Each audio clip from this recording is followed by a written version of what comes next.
Exodus chapter 27. You shall make an altar of acacia wood, 5 cubits long and 5 cubits wide. The altar shall be square, and its height shall be 3 cubits. You shall make its horns on its 4 corners, its horns shall be of one piece with it. And you shall overlay it with bronze. Also you shall make its pans to receive its ashes, and its shovels and its basins and its forks and its firepans. You shall make all its utensils of bronze. You shall make a grate for it, a network of bronze, and on the network you shall make 4 bronze rings at its 4 corners. You shall put it under the rim of the altar beneath, that the network may be midway up the altar. And you shall make poles for the altar, poles of acacia wood, and overlay them with bronze. The poles shall be put in the rings, and the poles shall be on the 2 sides of the altar to bear it. You shall make it hollow with boards, as it was shown you on the mountain, so shall they make it. You shall also make the court of the tabernacle. For the south side there shall be hangings for the court made of fine woven linen, 100 cubits long for one side. And its 20 pillars and their 20 sockets shall be bronze. The hooks of the pillars and their bands shall be silver. Likewise along the length of the north side there shall be hangings 100 cubits long, with its 20 pillars and their 20 sockets of bronze, and the hooks of the pillars and their bands of silver. And along the width of the court on the west side shall be hangings of 50 cubits, with their 10 pillars and their 10 sockets. The width of the court on the east side shall be 50 cubits. The hangings on one side of the gate shall be 15 cubits, with their 3 pillars and their 3 sockets. And on the other side shall be hangings of 15 cubits, with their 3 pillars and their 3 sockets. For the gate of the court there shall be a screen 20 cubits long, woven of blue, purple, and scarlet thread, and fine woven linen, made by a weaver. It shall have 4 pillars and 4 sockets. All the pillars around the court shall have bands of silver, their hooks shall be of silver and their sockets of bronze. The length of the court shall be 100 cubits, the width 50 throughout, and the height 5 cubits, made of fine woven linen, and its sockets of bronze. All the utensils of the tabernacle for all its service, all its pegs, and all the pegs of the court, shall be of bronze. And you shall command the children of Israel that they bring you pure oil of pressed olives for the light, to cause the lamp to burn continually. In the tabernacle of meeting, outside the veil which is before the testimony, Aaron and his sons shall tend it from evening until morning before the Lord. It shall be a statute forever to their generations on behalf of the children of Israel. Exodus chapter 28. Now take Aaron your brother, and his sons with him, from among the children of Israel, that he may minister to me as priest, Aaron and Aaron's sons, Nadab, Abihu, Eleazar, and Ithamar. And you shall make holy garments for Aaron your brother, for glory and for beauty. So you shall speak to all who are gifted artisans, whom I have filled with the spirit of wisdom, that they may make Aaron's garments, to consecrate him, that he may minister to me as priest. And these are the garments which they shall make: a breastplate, an ephod, a robe, a skillfully woven tunic, a turban, and a sash. So they shall make holy garments for Aaron your brother and his sons, that he may minister to me as priest.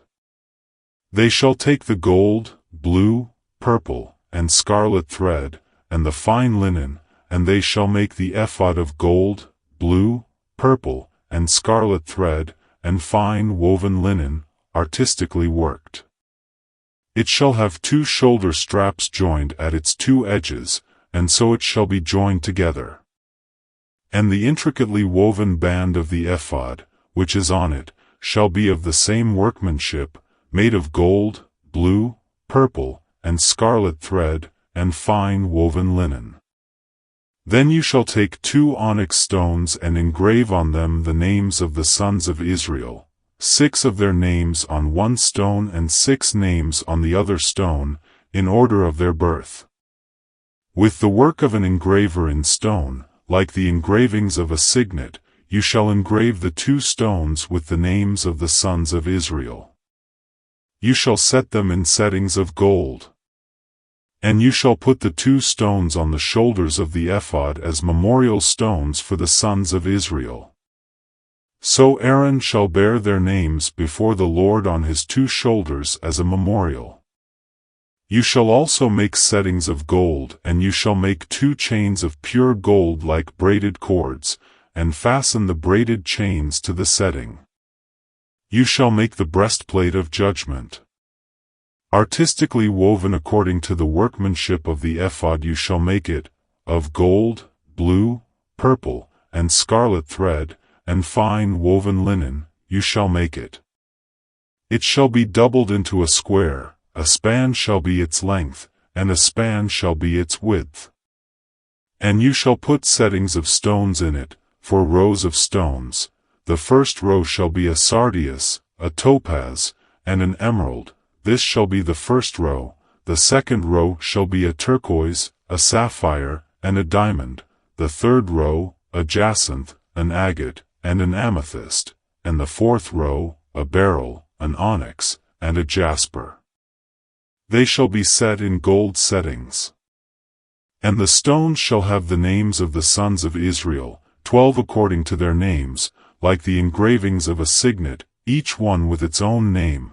They shall be according to the 12 tribes. You shall make chains for the breastplate at the end, like braided cords of pure gold. And you shall make 2 rings of gold for the breastplate, and put the 2 rings on the 2 ends of the breastplate. Then you shall put the 2 braided chains of gold in the 2 rings which are on the ends of the breastplate, and the other 2 ends of the 2 braided chains you shall fasten to the 2 settings, and put them on the shoulder straps of the ephod in the front. You shall make 2 rings of gold, and put them on the 2 ends of the breastplate, on the edge of it, which is on the inner side of the ephod. And 2 other rings of gold you shall make, and put them on the 2 shoulder straps, underneath the ephod toward its front, right at the seam above the intricately woven band of the ephod. They shall bind the breastplate by means of its rings to the rings of the ephod, using a blue cord, so that it is above the intricately woven band of the ephod, and so that the breastplate does not come loose from the ephod. So Aaron shall bear the names of the sons of Israel on the breastplate of judgment over his heart, when he goes into the holy place, as a memorial before the Lord continually. And you shall put in the breastplate of judgment the Urim and the Thummim, and they shall be over Aaron's heart when he goes in before the Lord. So Aaron shall bear the judgment of the children of Israel over his heart before the Lord continually. You shall make the robe of the ephod olive blue. There shall be an opening for his head in the middle of it. It shall have a woven binding all around its opening, like the opening in a coat of mail, so that it does not tear. And upon its hem you shall make pomegranates of blue, purple, and scarlet, all around its hem, and bells of gold between them all around, a golden bell and a pomegranate, a golden bell and a pomegranate, upon the hem of the robe all around. And it shall be upon Aaron when he ministers, and its sound will be heard when he goes into the holy place before the Lord and when he comes out, that he may not die. You shall also make a plate of pure gold and engrave on it, like the engraving of a signet. And you shall put it on a blue cord, that it may be on the turban, it shall be on the front of the turban. So it shall be on Aaron's forehead, that Aaron may bear the iniquity of the holy things which the children of Israel hallow in all their holy gifts, and it shall always be on his forehead, that they may be accepted before the Lord. You shall skillfully weave the tunic of fine linen thread, you shall make the turban of fine linen, and you shall make the sash of woven work. For Aaron's sons you shall make tunics, and you shall make sashes for them. And you shall make hats for them, for glory and beauty. So you shall put them on Aaron your brother and on his sons with him. You shall anoint them, consecrate them, and sanctify them, that they may minister to me as priests. And you shall make for them linen trousers to cover their nakedness, they shall reach from the waist to the thighs. They shall be on Aaron and on his sons when they come into the tabernacle of meeting, or when they come near the altar to minister in the holy place, that they do not incur iniquity and die. It shall be a statute forever to him and his descendants after him. Mark 5 verses 21 to 43. Now when Jesus had crossed over again by boat to the other side, a great multitude gathered to him, and he was by the sea. And behold, one of the rulers of the synagogue came, Jairus by name. And when he saw him, he fell at his feet and begged him earnestly, saying, My little daughter lies at the point of death. Come and lay your hands on her, that she may be healed, and she will live. So Jesus went with him, and a great multitude followed him and thronged him. Now a certain woman had a flow of blood for 12 years, and had suffered many things from many physicians. She had spent all that she had and was no better, but rather grew worse. When she heard about Jesus, she came behind him in the crowd and touched his garment. For she said, If only I may touch his clothes, I shall be made well. Immediately the fountain of her blood was dried up, and she felt in her body that she was healed of the affliction. And Jesus, immediately knowing in himself that power had gone out of him, turned around in the crowd and said, Who touched my clothes? But his disciples said to him, You see the multitude thronging you, and you say, Who touched me? And he looked around to see her who had done this thing. But the woman, fearing and trembling, knowing what had happened to her, came and fell down before him and told him the whole truth. And he said to her, Daughter, your faith has made you well. Go in peace, and be healed of your affliction. While he was still speaking, some came from the ruler of the synagogue's house who said, Your daughter is dead. Why trouble the teacher any further? As soon as Jesus heard the word that was spoken, he said to the ruler of the synagogue, Do not be afraid, only believe. And he permitted no one to follow him except Peter, James, and John the brother of James. Then he came to the house of the ruler of the synagogue, and saw a tumult and those who wept and wailed loudly. When he came in, he said to them, Why make this commotion and weep? The child is not dead, but sleeping. And they ridiculed him. But when he had put them all outside, he took the father and the mother of the child, and those who were with him, and entered where the child was lying. Then he took the child by the hand, and said to her, Talitha, cumi, which is translated, Little girl, I say to you, arise. Immediately the girl arose and walked, for she was 12 years of age. And they were overcome with great amazement. But he commanded them strictly that no one should know it, and said that something should be given her to eat. Mark 6 verses 1 to 6. Then he went out from there and came to his own country, and his disciples followed him. And when the Sabbath had come, he began to teach in the synagogue. And many hearing him were astonished, saying, Where did this man get these things? And what wisdom is this which is given to him, that such mighty works are performed by his hands?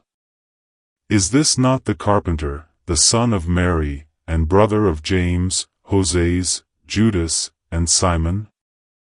And are not his sisters here with us? So they were offended at him. But Jesus said to them, A prophet is not without honor except in his own country, among his own relatives, and in his own house. Now he could do no mighty work there, except that he laid his hands on a few sick people and healed them. 6. And he marveled because of their unbelief. Then he went about the villages in a circuit, teaching. Psalm 24 verses 1 to 10. The earth is the Lord's, and all its fullness, the world and those who dwell therein. For he has founded it upon the seas, and established it upon the waters. Who may ascend into the hill of the Lord? Or who may stand in his holy place? He who has clean hands and a pure heart, who has not lifted up his soul to an idol, nor sworn deceitfully. He shall receive blessing from the Lord, and righteousness from the God of his salvation. This is Jacob, the generation of those who seek him, who seek your face. Selah. Lift up your heads, O you gates, and be lifted up, you everlasting doors, and the King of glory shall come in. Who is this King of glory? The Lord strong and mighty, the Lord mighty in battle. Lift up your heads, O you gates. Lift up, you everlasting doors, and the King of glory shall come in. Who is this King of glory? The Lord of hosts. He is the King of glory. Selah.